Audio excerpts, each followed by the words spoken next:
Et voici de nouveau les reporters de choc pour l'expérience incroyable des grains de riz. Alors, qu'est-ce que cette expérience? C'est un peu relatif à la pensée créatrice, entre autres choses. Donc, comment on a fait? On a fait cuire du riz bio, du riz en vrac, du riz discount, du riz thaï, on s'en fout, dans de l'eau pas purifiée, on s'en fout aussi. On l'a égoutté et après on les a mis dans deux bocaux. Alors, on va voir le premier bocal. Le premier bocal, n'est-ce pas, sur qui on a mis une étiquette "Je te déteste". Voilà. Et on a mis l'autre moitié du riz dans un autre bocal, dans les mêmes conditions de température, avec écrit "Je t'aime".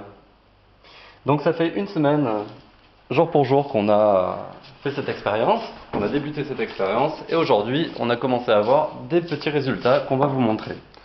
Alors, dans l'expérience du grain de riz "Je t'aime", tout a l'air de bien se passer. Alors il y a encore un peu de flotte parce qu'on l'avait pas très bien égoutté. Donc le riz est blanc de partout et dessous.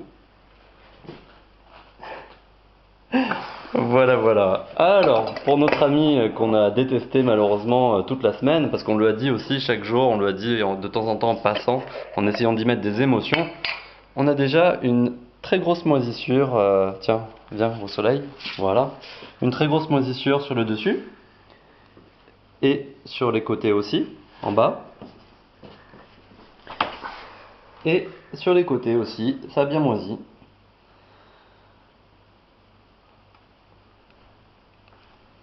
Voilà, bon dessous, non. Dessous, il y a encore quelques grains préservés, mais je m'amuserai pas à les manger.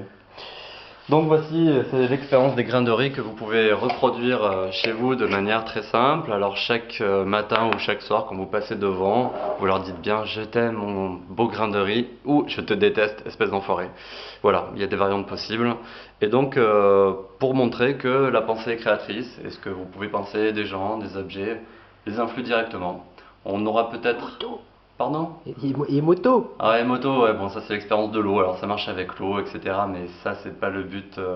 Il y a des photos du docteur japonais Emoto, Emoto, que vous pouvez aller voir sur YouTube aussi, qui montrent l'impact des étiquettes sur l'eau, qui forment de très jolis cristaux, ou au contraire des formes assez moisies, avec des couleurs pas terribles. Voilà, on reviendra peut-être la semaine prochaine pour voir l'évolution du riz qui ne peut être que plus moisi.